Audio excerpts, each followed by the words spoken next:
Ayan. Yung resort na napuntahan namin.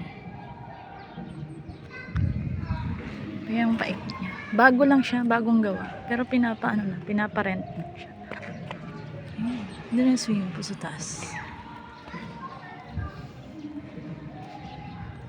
Akatay mo siya dito. Ayan, yung mga parking. Hindi pa rin ayos pa, pero inaayos na. Ayan. Ayan yung resort Kubo.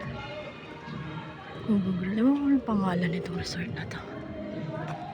Ayan o siya. Dito kami pumasok sa kabila. Ito yung kabila. Sa kabila po Kubo Grill. Ito yun, no? Yung building pa. Hindi pa siya tapos. Pero pinararentahan na. Hindi pa pala siya tapos. Ito kami. Ito yung overlooking. Ayun o. Kita niyo yung sa baba. Ayan.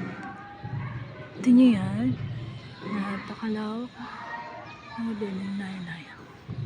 Pero dito lang yung malapit. Pinakamalapit sa Kainta.